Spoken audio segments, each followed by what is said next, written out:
Success is earned by hard freaking work.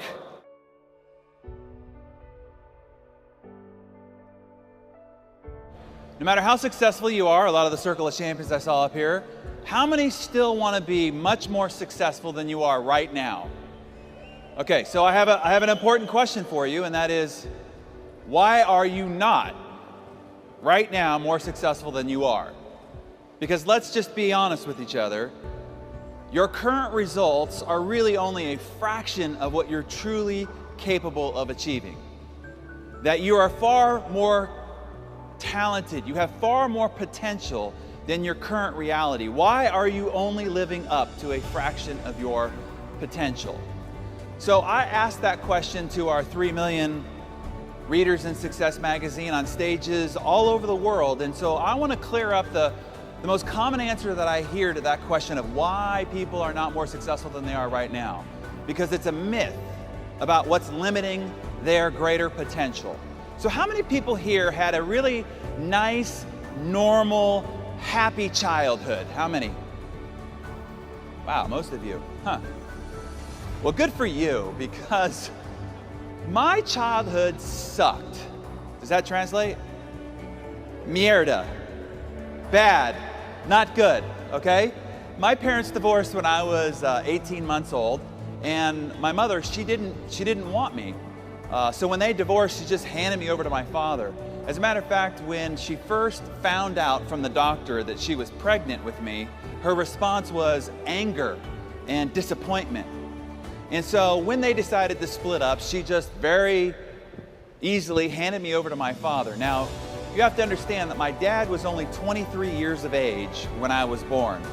And he had just moved from the San Francisco Bay Area of California to what seemed like the middle of nowhere, which was Albuquerque, New Mexico, in the desert, where he took a job as a overworked, underpaid university American football coach.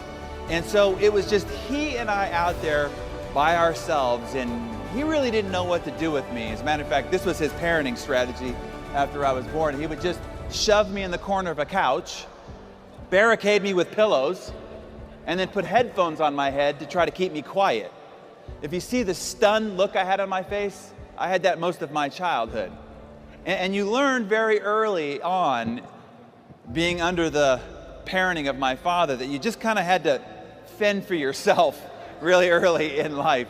To say that my dad wasn't the nurturing type is almost comical, right? I mean, he was, we affectionately referred to him as a bit Neanderthal, and he parented like he coached football, which meant that there was no whining, no crying, no excuses, lots of yelling, and lots of cursing.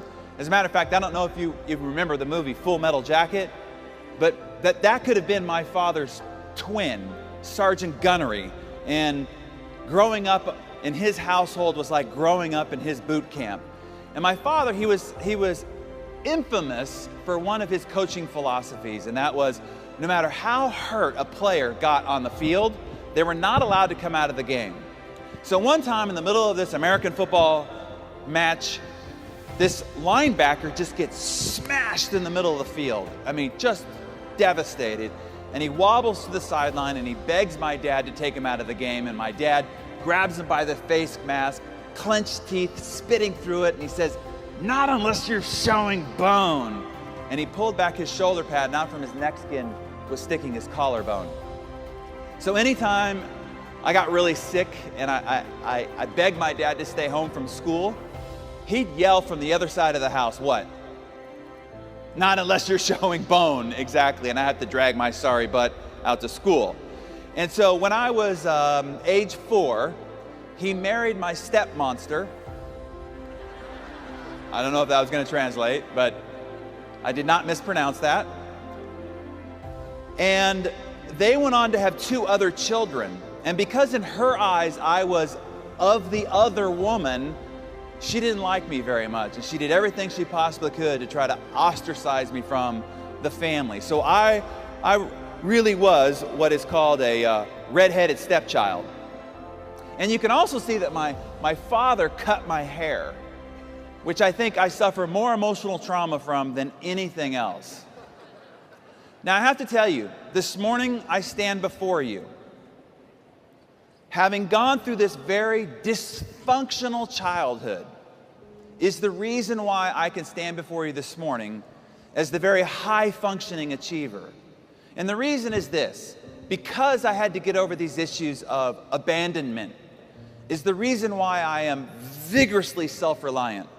Because I grew up under a football coach for a father, is the reason why I am so driven and ambitious. Because you had to achieve to get any love or any attention from my father is also the reason why I am so goal-oriented and persistent. You see, a lot of people look at their past as wounds that they need to heal from, when in actuality, these are muscles that you developed that allow you to do the extraordinary things that ordinary people just can't do. How do you build a muscle, right? You put a muscle under incredible stress and strain, incredible stress and strain. When you do that, you're actually tearing the muscle. And in rest and recovery, it grows back bigger than it was before, so now you can lift heavier weights that you couldn't have before.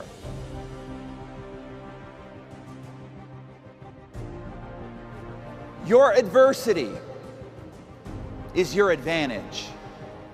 And that your past, whether you had a terrible childhood or whether you've suffered from some difficult experiences in life, you should cherish those as your advantage, because that was the training that gave you the muscle development to go do extraordinary things that ordinary people just can't do.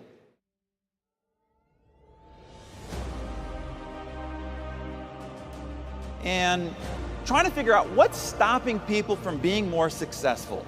Why do people who have a sincere, passionate interest to learn what it takes to be successful, why are they not finding success?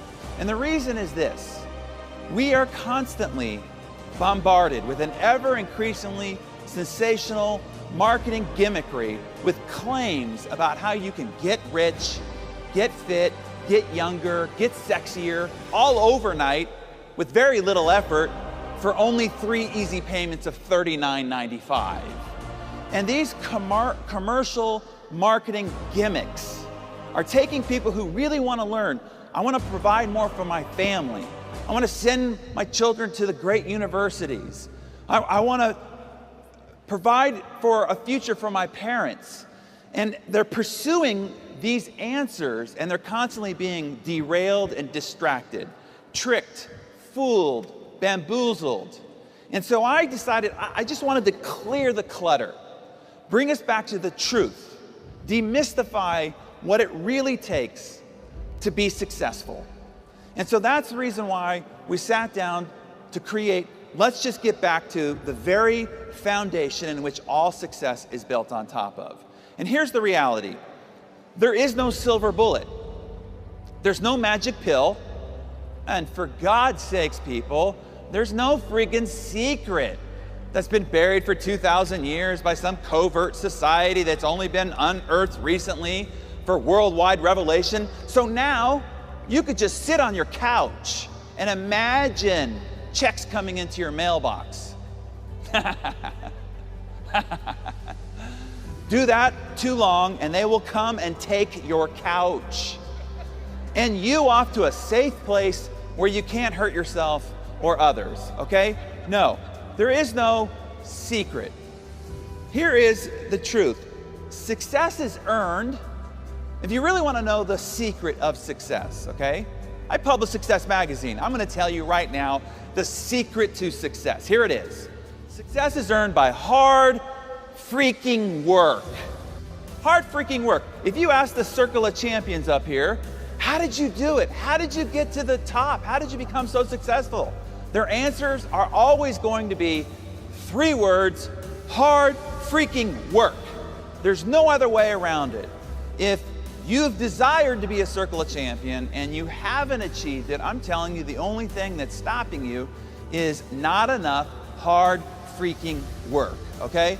Now, the truth, if we want to talk about truth here, the truth about the process of earning, not winning, not arriving, but earning success, that process, is in itself very mundane. When you go back home and you start building your ACN business, it's mundane. What you're gonna do day in and day out is mundane. It is unexciting. Nobody's gonna video film you and make a new fantastic reality TV show as you build your exciting new ACN business. No, it's unexciting. It's unsexy. No matter what the magazine articles look like, it's unsexy. The process is frustrating, and sometimes it's even gut-stomping, heart-crushingly defeating. But hey, that doesn't make for interesting books or exciting infomercials or riveting movies. So instead, we're paraded around with all these other visions of what it takes to be successful. But those are just shiny objects and not the truth. So I want you to truly, today, stop it. Stop looking for the quick fix for success, happiness, and wealth. There's no shortcut. There's no cliff notes. There's no quick fix. You are going to walk through a minefield day in and day out of hard freaking work, because success is earned one day at a time. Every day you lift your head up off the pillow, you're going to decide whether that day you are a success or whether you are a failure. You're either moving forward or you're falling behind. One step at a time. Every step you take away from the bed as you walk through your day, you are either going in the direction of success or you're going in the direction of failure. It is one decision at a time. All day we're presented with hundreds of decisions, and every one of those decisions is like a chisel mark on a marble on a slab of marble. And at the end of the day, you're either going to end up with the David or you're going to end up with a pile of rubble, depending upon the decisions you've made throughout the day. It is one phone call at a time. You know, the phone call you didn't want to make, the one that makes you a little nervous, makes your palms sweaty. Every one of those phone calls is determining whether you will be a success. One meeting at a time. Remember, Donald Trump said yesterday, the meeting he didn't want to go to, that one meeting changed his entire future. Every single meeting you decide to or decide not to go to determines your future. And in the end, you can never own success. I congratulate the Circle of Champions, but do not stagnate too long in your victory, because you can never own success. You can only rent it. And the rent is due every single day. Circle of Champions, tomorrow you better get up and get after it all over again.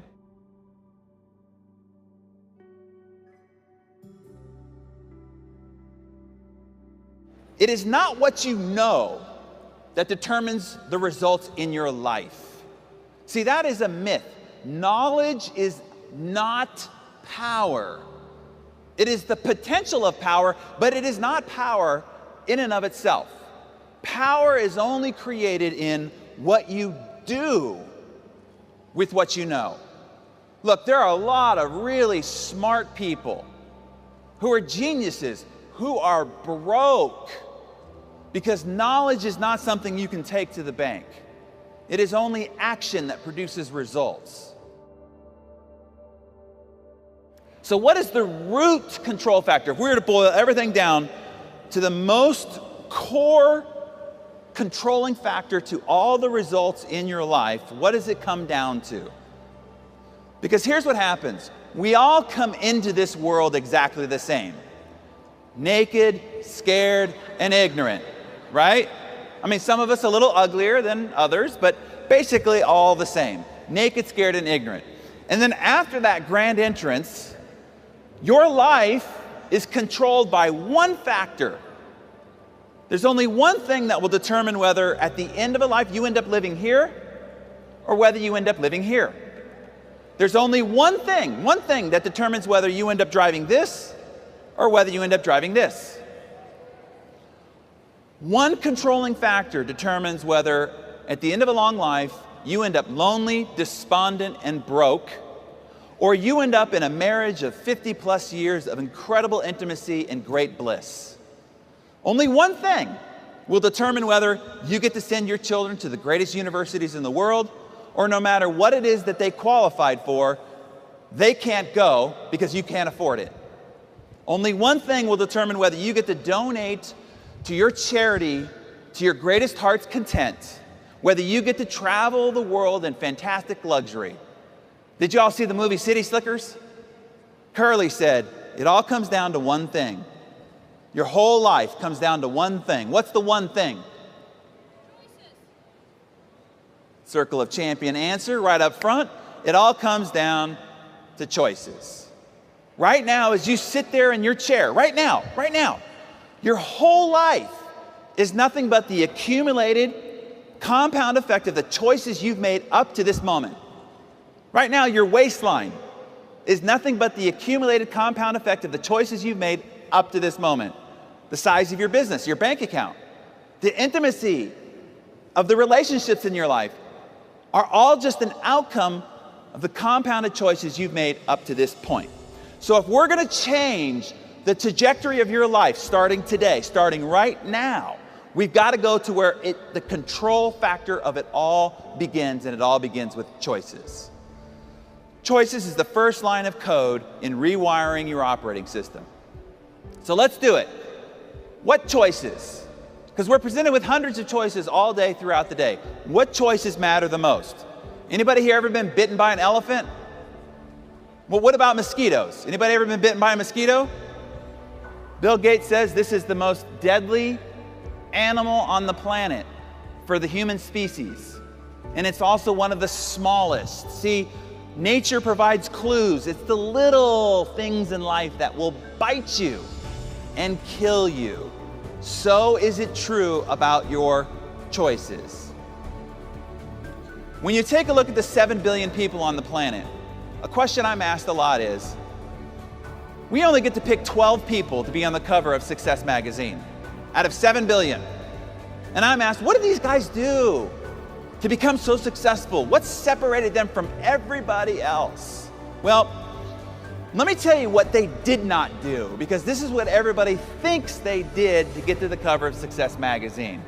Success is not a result of some heroic feats. Nobody you see on the cover of Success magazine did anything heroic. It is not because of some grand act of bravery. You do not leap and hope that the net appears. Don't do that. That ends in calamity. And they didn't perform any quantum leap. It wasn't just right place, right time, as Trump said yesterday. Yes, luck plays a part, but it only plays a part after you've worked your butt off. So it wasn't any grand act of luck either. Success is, if you're looking for the answer of what caused these people to get on the cover of Success magazine, success is a result of small, seemingly insignificant, moment-to-moment choices. The only thing that separates them from you is that accumulated compound effect of those little choices that created dramatic differences in results. Small little choices like at lunch, you're given a menu. And what is a menu?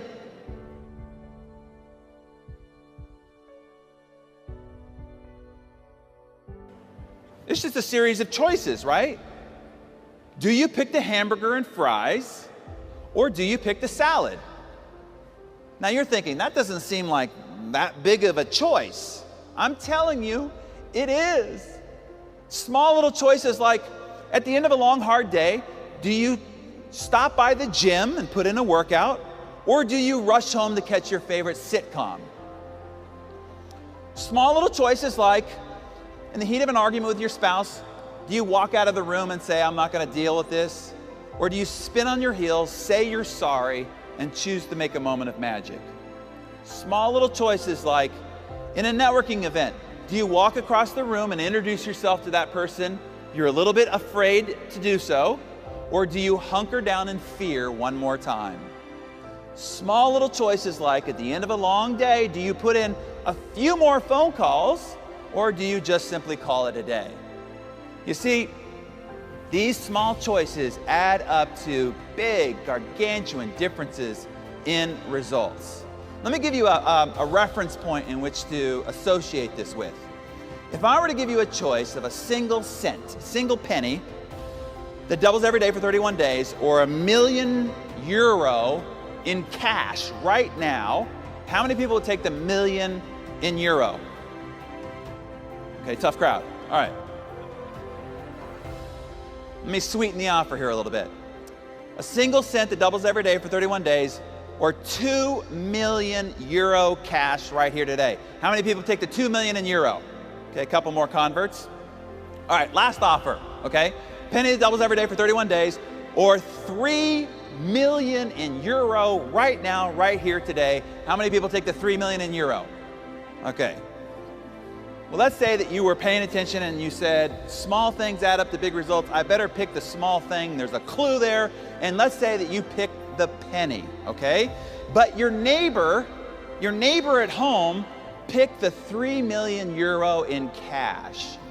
So now we're gonna start proceeding in life. We get 5 days down the road and your measly penny is worth 16 cents, okay? While your neighbor has $3,000,000 in cash and you can hear the parties going on next door, right?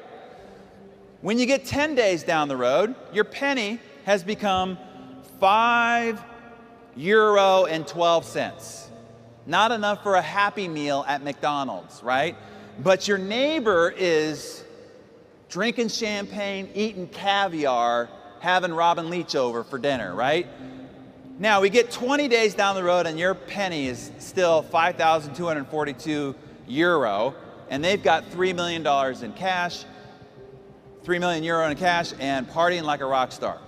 It's not until we get to day 31 that we see the dramatic outcome of this compounding penny, where your penny is turned into 10,737,000 against their paltry 3,000,000. Now, what you need to know about this is the reason why Einstein called compound interest the eighth wonder of the world. Because the math between day 1 and day 2 is exactly the same math between day 30 and day 31. Nothing's different. You just see the compound effect of it. And this is why I'm telling you right now this morning, compound choices are the eighth wonder of the success world.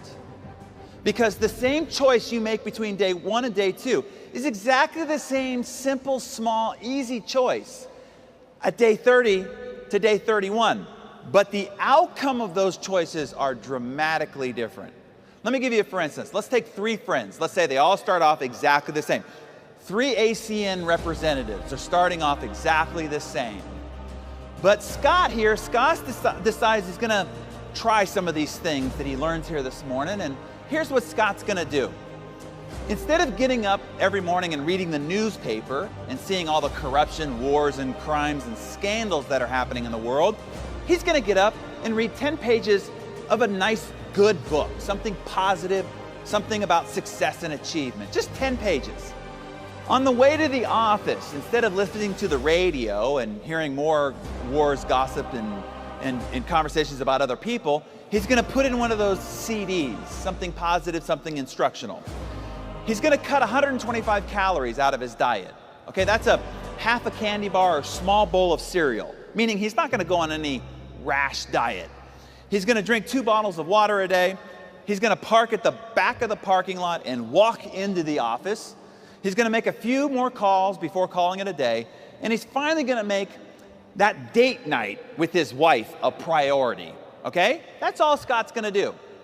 Now, Larry's just gonna keep being Larry and doing exactly what Larry's always done all his life. Brad, and I hope there's no Brads like this in the room, but here's all Brad's gonna do. He's gonna start making a few poor choices, meaning he's gonna munch on a little junk food at the office. You know, like a half a handful of chocolate-covered peanut M&Ms. That's it. He's gonna miss a couple of workouts a week. He's gonna drink more Diet Coke than water. Not good. He's gonna move around a little less because he's sitting behind a computer all day. He's gonna skip a prospecting call or two, and he's gonna give the cold shoulder to the spouse a couple of times throughout the week. No big deal, nothing dramatic, right? This is not going to be a Jerry Springer episode, just a cold shoulder every once in a while. So now if we take these three friends and these three different behaviors and we chart it out, 5 months down the road, these three friends look exactly the same. 10 months down the road, exactly the same. So now Scott's thinking, what's going on? I'm getting up every morning and reading this book and I'm listening to these CDs and I'm doing this date night thing with my wife every week. And my buddies are just sloughing off and we have exactly the same results. You can see why people get frustrated and start giving up because they think it's not working. But let's just say he proceeds a little bit further. 20 months down the road, slight differences, right? Brad's starting to feel it in the belt a little bit, right? You really can't tell, but he can feel it in the belt. At the office, tension and anxiety start to set in. At home, apathy. Now the neighbors and friends, they don't really see it, but it started to set in. It's not until 27 months later that the differences between these three friends are dramatic. Let me show you. So Scott, here's what's happened to Scott 27 months later. He's read 47 books. Now you know that the average college graduate does not read 3 books the rest of their life. And he's read 47 books the last 27 months on success and achievement, 465 hours, bombarding his mind with success and achievement. Is that going to make a difference to his attitude, to his mindset, to his results? Dramatic. The 125 calories he cut out of his diet meant that he lost 33.5 pounds. Do you realize that we can end obesity in the world if everybody just cut 125 calories off their base diet over time? He drank 3,700 gallons of water. Those 2,000 extra steps a day meant he walked 900 miles the last 27 months, losing another 30 pounds. And those date nights with his wife, that got pretty exciting, okay? I had photos, but I decided to just show you the X's and O's. The couple extra calls that he made each workday meant that he made 1,860 extra calls that he wouldn't have made otherwise.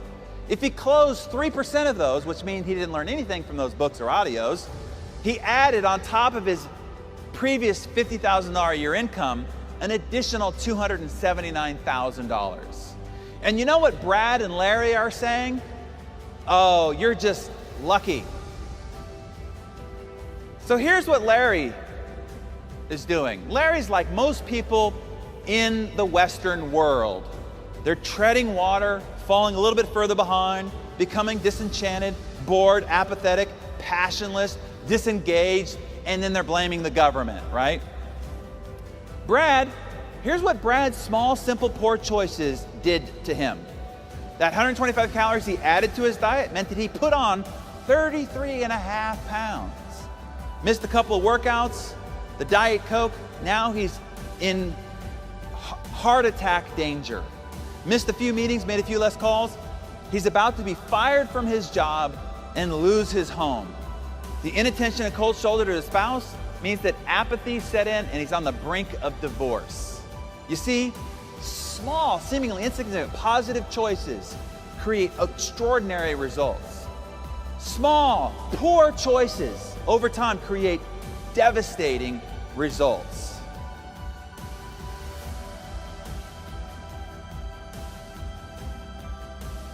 So now, if all of this seems rather easy, why is it that people still fail and still make poor choices? Well, here's what I want to warn you of. There's 4 traps that you will face. Outside of this conference hall, these traps are on the ground. At home, these traps are on the ground. At the office, at the shopping center, these traps are on the ground. So I want to point them out to you so that you can go, whoa, I got to step around that. Because people with good intention step into these traps and then they get derailed and then they wonder why they end up with no results and so frustrated. So here's the first one. At the moment that you're making a choice, the consequences, the outcomes, or the results are invisible. It doesn't look like it's having any impact whatsoever. So you can get faked out. But I promise you, I could change your choices like that if I had the power to take the space-time continuum and collapse it. Meaning, if you made a choice right now, and I took the space-time continuum of that choice 15, 20 years out, and I collapsed it and showed you exactly what the outcome was, I promise you, you'd make a different choice. For instance, let's say at lunch, you did pick the hamburger and fries. And upon the first bite, your chest explodes and you drop to the ground in a heart attack. You'd probably lose the taste of hamburger really, really quickly. Or let's say the next morning you woke up like this. Yeah, whoa. How do you get like that? How do you get like that? One bite at a time. Simple as that. Or let's just say, you're out with your girlfriends. You didn't smoke, but they're encouraging you, like, have a smoke. And you try it, and you're like, put it down. That doesn't seem so bad. I don't know what everybody's talking about. But the next morning you woke up like this. You probably wouldn't take another cigarette. Or let's just say, you're a young kid and you try your first cigarette, you're behind the school, feeling like a rebel. Your friends are going, wow, you're cool, right? Looks like a young James Dean. But let's say I could take the space-time continuum of 20, 30, 40 years, and I could take your future self to talk to your current self about that choice. What would you say? Don't smoke another cigarette. But see, for decades, for years and years and years, it didn't look like anything was happening. It didn't look like anything was happening. And it wasn't until the last 4 or 5 years when the dramatic outcome of those choices made itself known. Or let's just say, you promised your sponsor, your upline, that you're going to make 3 calls. You're going to talk to 3 people every day about the ACN opportunity, okay? But today you got a headache. You got to make dinner. You got to pick up the laundry. Maybe I'll make them tomorrow instead of today. And I take the continuum of that choice and I collapse it. And we call Donald Trump and you become fired. You're out of ACN. Your house goes up on the chopping block and you're under bankruptcy. That's what the continuum of that single choice looks like over time. Or let's just say, you promised your spouse that you'd never go to bed angry. But tonight you're like, I just don't want to deal with this tonight. We'll talk about it in the morning. And you go and sleep in the guest bedroom. And I show you what that single choice looks like. And the next morning, you wake up to divorce papers. And you got to look your little girl in the eye and explain why you couldn't make a different choice. You see, every single one of these choices has what you can also call a butterfly effect. Y'all heard of the butterfly effect?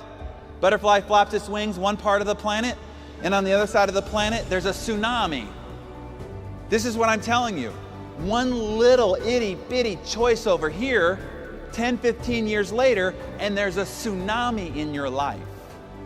Either positive or negative. So what do you do about this? Okay, what do you do about each of these positive choices you're now going to take?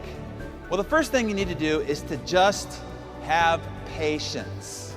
Even though you don't see the results in the moment, you have to know that the compound effect has been ignited. And every choice you make ignites it and fuels it. And it will stretch itself out over 10, 15, 20 years before it reveals its results to you. Second trap. When you start to change the trajectory of your life, that change is subtle and very, very deceptive. For instance, let's say that you're on a plane in Los Angeles, California, and that plane is headed towards LaGuardia Airport in New York. And while that plane is on the tarmac, its nose is pointed directly at LaGuardia. If the nose of that plane is off by only 1 degree, let me show you how far 1 degree is. From here to here. Did you see that? From here to here. In other words, not much. By the time that plane, 1 degree off, flies across the United States, it'll be 150 miles or 240 kilometers off its intended target, 2 states away. So here's what happens, okay? Here's what happens in people's lives. They're one day going along. 10, 15, 20 years down the road, they end up looking at themselves in the mirror going, what happened? How did I get so fat? How did I end up divorced? This is the person I said was the love of my life. How did I end up estranged from the people I said were most important to me in my life? Look, here's the reality. You might not have done anything really bad. You might have only been 1 degree off. And that 1 degree traveled over 10, 15, 20 years, and now you're 150 miles or 240 kilometers off your intended target. So what do you do about this? Well, a plane has what's called a gyroscope in the nose. So it keeps itself on track. So no matter what happens, weather, traffic, it's redirected, the computer keeps locking on to its intended target. So it can fly all the way across the country and then hit the exact runway it wants to over on the other side of the continent because it has a gyroscope. So I'm going to show you a gyroscope you can use for your life before we finish up here. But I have to warn you, life on the ground looks a little bit more like this. Standing atop a double black diamond ski run. And let's say the goal at the bottom of the hill is a comfy chair, warm fire, and a cup of hot cocoa, okay? And if you just run right at it, what's gonna happen? Yeah, it's gonna get ugly, right? So what happens is you start off and then you get hit by a mogul. And the mogul just pushes you over in this direction. Now, a lot of people end up just skiing off the mountain, right? Instead, you have to adjust. And you ski a little bit and you get hit by another mogul. And you're like, I see my goal, I have to adjust. And you'll notice, if you look at the line from the top to the bottom, you'll notice that you are off track more than you're on track. So what I'm telling you is, you will be off track often. But the key is what? Get back on track. And the more time you spend off track, you'll spend more time coming back to the track. The difference between how long it takes for you to get from the top to the bottom will depend on how much time you spend off track. So the key is to get back on track.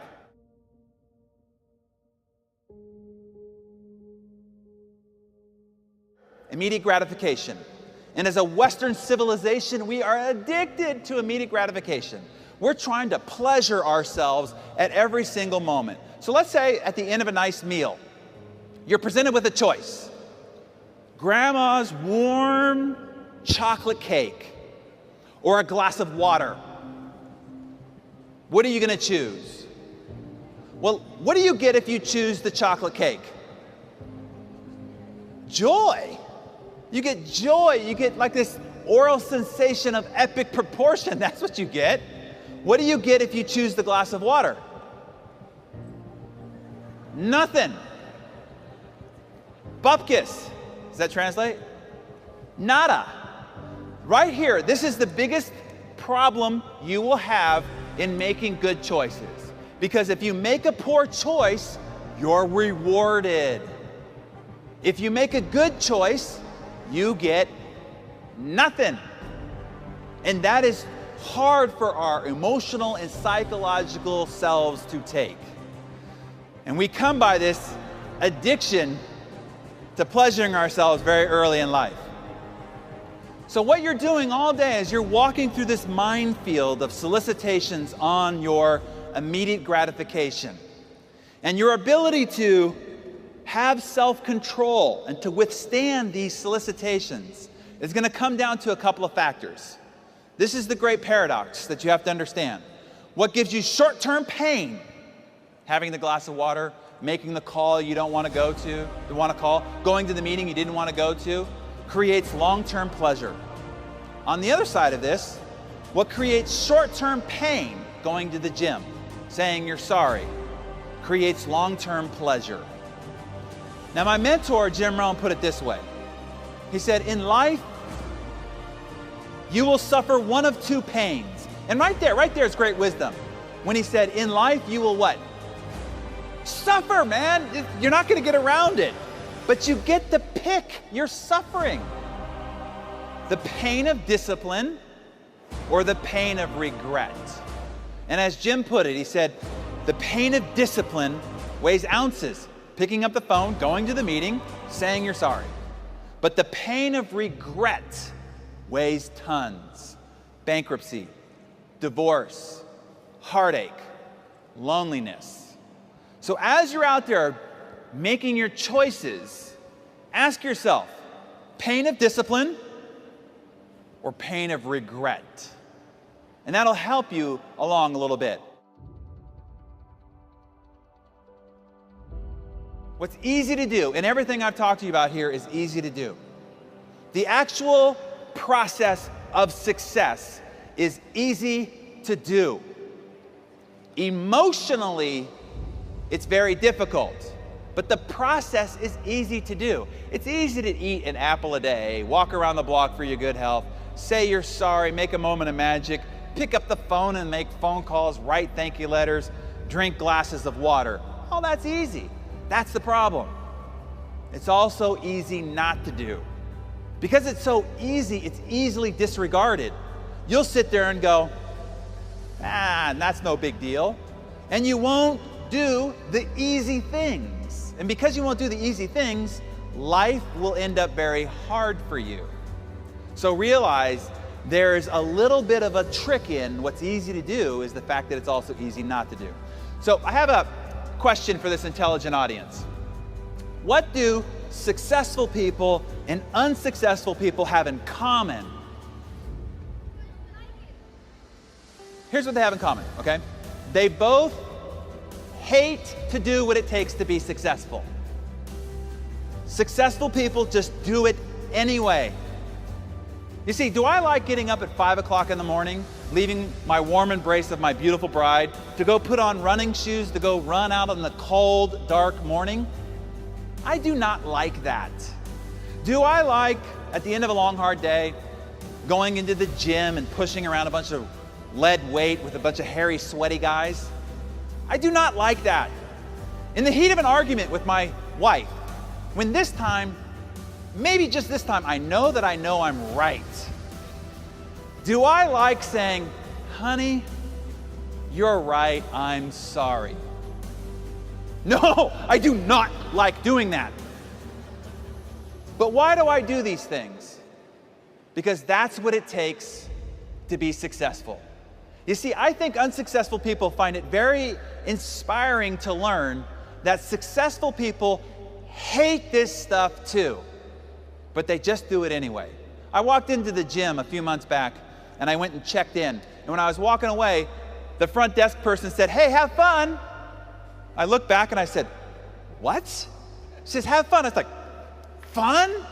You think I come here for fun? I hate this place. I've hated every day I've ever come in here." She says, "But you're here a lot. You don't like it?" I said, "No, I hate it. But I come here for discipline." Muhammad Ali, the great world champion boxing star, right? He said, "I hated every early morning workout I ever had in my entire career, but I loved being world champion." You see, you don't have to like making prospecting calls. You don't have to like coming to the meeting. You don't have to like sitting here in the front row and agreeing with the speaker so that you're setting the example for everybody else. You don't have to like any of it, but you have to do it anyway. And when you do, you will separate yourself from everyone else. We've got choices locked down. Okay, I'm going to start making new choices. What has to happen after that? What has to happen after that is you got to get your butt off the couch, go out the front door, and make something happen. Behavior or action has to follow choices. So behavior, what you do with your choice, is the next line of code in the operating system. Here's the biggest problem about your choices. 95% of the choices you make are unconscious. You're not even making a choice about it. You're literally sleepwalking through your day. Most of our behavior that we've developed over time is unconscious to us. And so the first thing we need to do, I'll give you an example. Remember when you first learned to drive and you're trying to figure it out and you're like, okay, I have to put my hands at 10 o'clock and 2 o'clock? and I got to look over my left indicator, my right mirror, the back mirror. This leg's got to do this leg's got to do this, and this hand's got to do this. And you got to do all these things simultaneously. You're like, I'll never learn how to drive, right? All you could do is think about all these things that had to happen simultaneously. Well, what about today? Today you can drive, have a conversation, eat, apply your makeup, God forbid, use your phone, right? Have you ever been driving down the freeway, highway that you've got here, and then all of a sudden you look up and you go, oh my God, I'm like 3 exits past where I was supposed to get off. You ever had that experience? You know what happened there? For the last 3 miles, you've been driving at 70 miles an hour, or however kilometers it is an hour, completely brain dead, unconscious entirely as you were driving your car down the road. See, you don't have to think about it at all anymore. It has become an unconscious habit pattern. So the first thing that we need to do to change your behavior is we got to bring your awareness back to the behavior that you need to change. So I'll tell you when I first learned this. When I was 20 years of age, I got into the real estate business. And the first year in business, I did really well, and I'm meeting with my CPA, the accountant, to figure out my taxes. And he's pushing all these buttons, and the tape's going like this, and he's giggling, laughing, having a good old time while I'm sitting there waiting for his ultimate results. And at the end, he says, congratulations, son, you owe over $100,000 in taxes. I said, I'm only 20 years old, right? He's like, I don't have $100,000 just lying around. He's like, why? You earned several times that. Of course you set aside the money to pay your taxes. And I said, does this stupefied look indicate that I've saved the $100,000? And that's when he did a great favor. He pushed himself from his desk. He stood up and he pointed his finger at me and he said, son, you've got to stop it. I've seen this 100 times. You keep on this continued behavior, and you will dig your financial grave with your own wallet. You've got to get a grip. And then he put his finger on what has become the most powerful personal development tool I've ever discovered. Now you have to know, I've been in the personal development industry for 20 years. I've seen, read, heard, been sent everything there is on the planet. And this is the most powerful. He put his finger on a 50-cent notepad and he slid it across the desk. And he said, son, I want you to write down every single penny you spend for the next 30 days. He said, I don't care if it's $2,000 for a new suit. You buy a pack of gum at the convenience store. You put 50 cents of air in your tires. You buy a round of drinks for your buddies. Everything goes on that notepad. And I said, yes, sir. And it wasn't but a week and a half after writing down everything that I was spending and then looking at it and went, oh my God, how money had just been pouring out of my pockets without me even knowing it. So I went from earning a lot of money to being worth a lot of money on the same amount of money because I changed my behavior and I didn't even know that my behavior was out of whack. So whatever you want to change, you want to change your diet, start writing down everything you put into your face. You want to change your fitness? Write down every exercise that you end up doing. You want to change your relationship with your spouse? Figure out what her or his love language is, and every time you do that, write it down. I'm telling you, you'll get an acute idea of exactly how your behavior has been off track and exactly what it takes to get it back on track. So awareness is the first step of change. The second day that changed my life is when I met my mentor, Jim Rohn, 1994, November. I'm in a seminar at the back of the room, and Jim at the front says, how many people here want to have more? And I raise my hand. Yeah, I want to have more. I want to have a bigger business, more money, better relationships. Sure, I want to have more. And I'm thinking, what do I got to do now? Because I was already working 14, 16 hours a day. All I was doing just grinding away at work. I'm thinking, what do I have to do now? So I'm ready to take notes. Okay, now what? And he says, if you want to have more, you have to become more. And I'd never heard that twist of logic. And he went on to explain, he said, look, success is not something you pursue. Success is not a doing process. He said, what it is that you pursue eludes you. It can be like trying to chase butterflies. It eludes you. He said, instead, success is something you attract by the person you become. So for things to change, you've got to change. For things to get better, you've got to get better. And when you improve, everything and all your results improve around you. And so I remember when I was 29 years of age, and I'm ready to get married, okay? And so it was a rainy weekend. I was living in Dallas at the time, and I decided I'm just gonna take this journal and I'm just gonna write down everything that I want in a woman. Great detail, okay? I mean, kind of food she liked, kind of art she liked, kind of music she likes, kind of place she likes to travel, right? The how she wanted to raise children, down to the texture of her hair, the color of her eyes, everything. I filled out 40 pages of my ideal woman. And I remember reading it going, yeah, that's my woman, right? And then I'm thinking, what do I gotta do to get this girl? And then I heard Jim Rohn's voice in the back of my head. He said, what you pursue will elude you. Instead, it's who you have to become. So I started by asking myself two questions. I asked this question. I said, based on the woman that I described on these 40 pages, what kind of a man does she want for herself?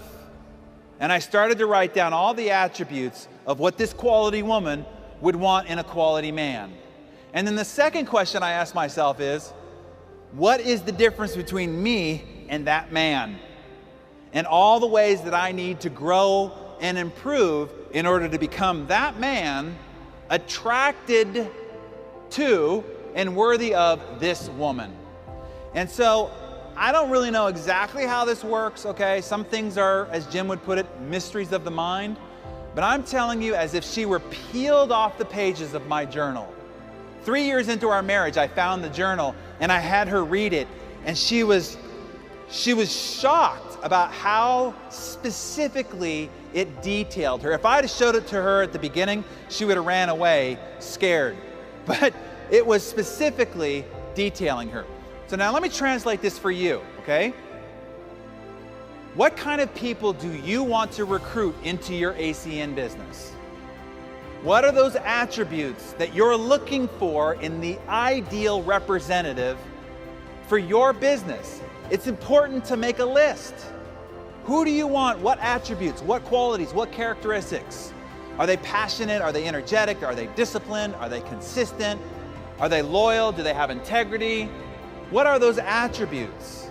Make a long list, and then here's what I want you to do. Ask yourself this: what kind of a sponsor, what kind of a leader would this person be attracted to and want to be in business with? And then ask yourself, based on who I am now, how I walk, talk, dress, show up, where's the gap between me and this person? You'll now know how you need to become in order to attract the kind of people that you truly want in your ACN business. It's as simple as that. It's not a pursuit. It's not a doing. It's a you becoming and being worthy and attractive to the kind of people you want in your business.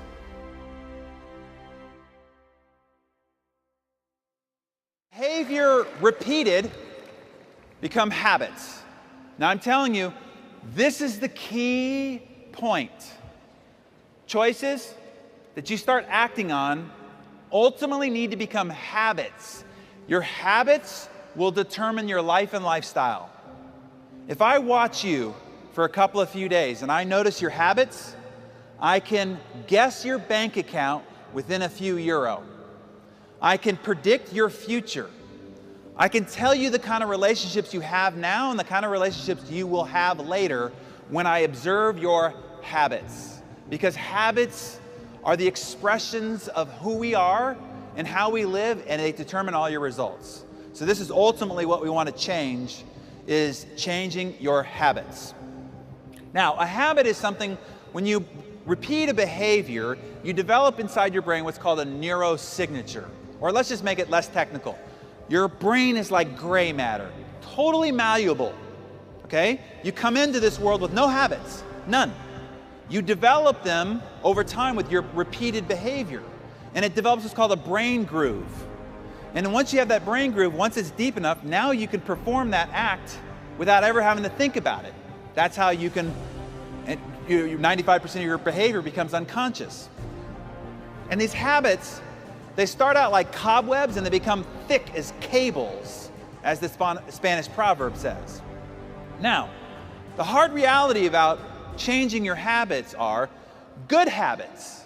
Like I have good habits, meaning I have to work out, okay? I don't like it, but I have to do it. Like even here while I've been staying in Barcelona, I've been to the gym 4 times because I have to get this, my body has to feel it exercising. It's a healthy habit, right? Habits are both good as well as bad.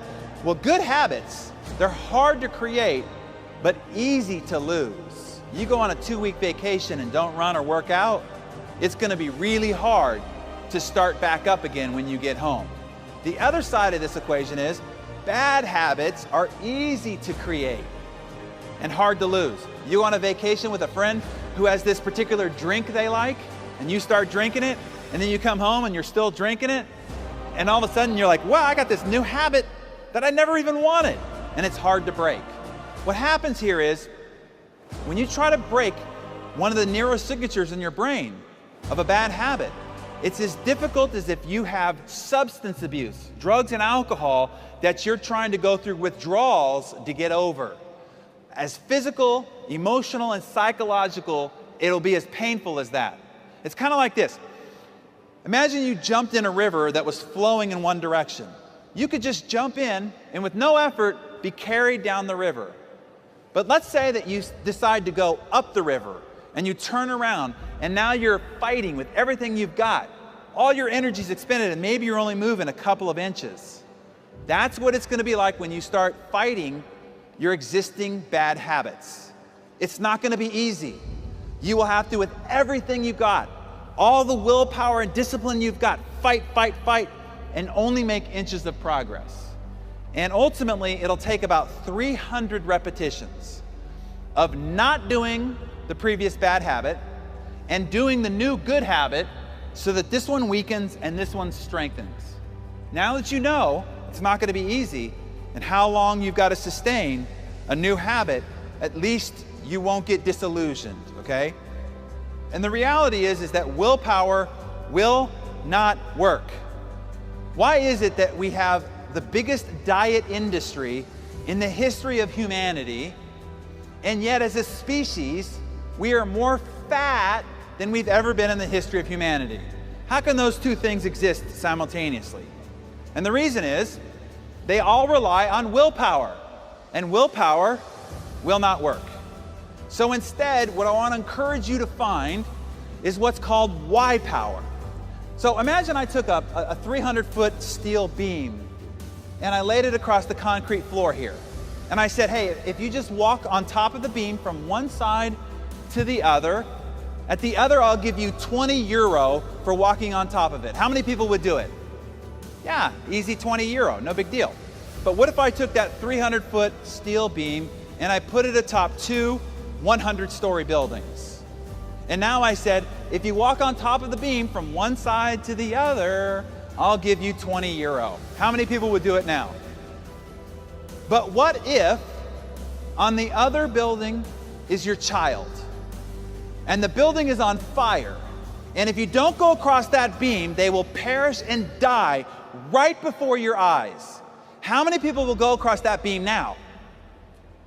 I did have one person in the front row say, I have 2 children. Which child is over there? And I'm like, that doesn't seem right. Now, I just want you to observe something here, okay?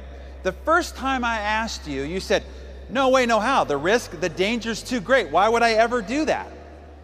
The second time I asked you, you shot your hand up, and I didn't even offer you 20 euro. The difference was the reason why to do it. Here's what I want you to get. When your reason why is urgent enough, important enough, critical enough, where you have a white, hot, burning desire to get to the other side, no danger, no risk, nothing can stop you.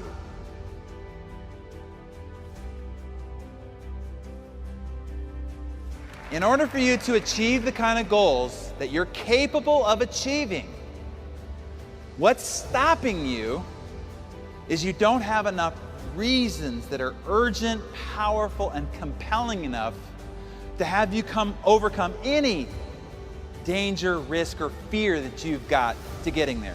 And you will need this why power to sustain the changing of your habits. So that's the reason why inside the Living Your Best Year Ever, which is the goal achievement system I've used since I was 18 years old, and is responsible for several $1 million of income of learning how to achieve goals. One of the most important things that's covered in there is finding your reason why, discovering it, articulating it, getting clarity on it.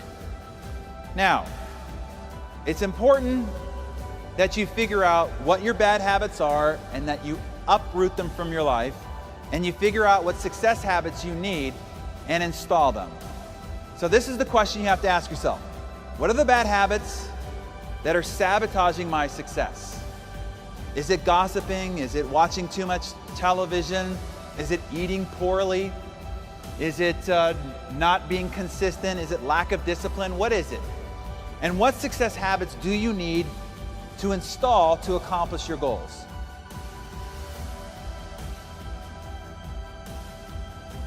I call it my massive transformation formula, because in 3 points, I'll show you how to create a massive transformation for your life. If you want to have a very different life than the one you're leading right now, one that's actually equivalent to your true potential, which is way beyond where you're living right now, this is all it takes, okay? Let me outline it for you. Number 1 is this. Figure out what your big 3 goals in life are, okay? I don't care whether you got 50 goals, 100 goals, 1,000 places you want to see before you die, 50 places on your bucket list. Set all that aside. What are the 3 most important goals you've got for your life for this year that if you accomplish them, this would be the best year of your life? So you might say, okay, well, if it's going to be big goals, if I accomplish this, that'd be pretty good. But I've had some pretty big years, so if I accomplish this and that, okay, wow. But if I accomplish this, this, and that, this would by far be the best year of my life. That's all you need. Take everything else, set it aside. Those are your big 3. Number 2 is this. What are those couple of key behaviors most important to each goal to accomplishing them? This is where the transformation comes in. You're only 1 or 2 key behaviors away from a massive transformation in any area of your life. You want to change your marriage? There's probably 1 or 2 key behaviors that would create a massive transformation. You want to change your sales? There's probably 1 or 2 key behaviors that would change your results in a massive way. So the key is to figure out what those are.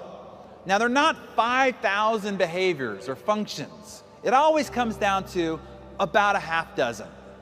So I want to give you the half dozen key behaviors necessary for you to become a Circle of Champion here at ACN. Wayne outlined 4 of them for you earlier. So I want to make sure that you get it, like you really understand. This is all you have to do. This is your job description. This is your business plan. This is your day-to-day method of operation. So I'm going to give it to you right here, right? Number 1 is this. Use all the services and all the products that are available here through ACN. You can't promote or sell what it is you don't use or eat, okay? You have to become the living example of ACN. So you have to use it all, eat it all, try it all. That's number 1, okay? Simple. Just use the dang products, no big deal. Number 2 is you then have to take what your results and what your experience has been and share that recommendation and example and testimonial with other people. So talk about the services, talk about the products to other people.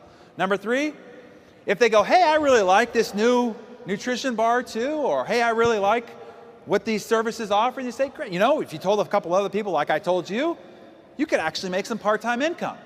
So share the opportunity. That's number 3. Number 4, if they go, wow, I really would like to do this, how do I get started? You sit down and you help them get started. That's it. That's number 4. Number 5, attend, as you're doing right now, and build for events. You're in the event business. Your whole career will be going from one event to the next, so that you can drive large volumes of people and keep them motivated, inspired, and educated, and empowered. So you're in the event business. And then number 6 is your own personal development. Because remember, if you want your life and results to improve, what has to happen? You have to improve. For things to change, for things to get better, you have to get better. And when you get better, everything in your life gets better with you.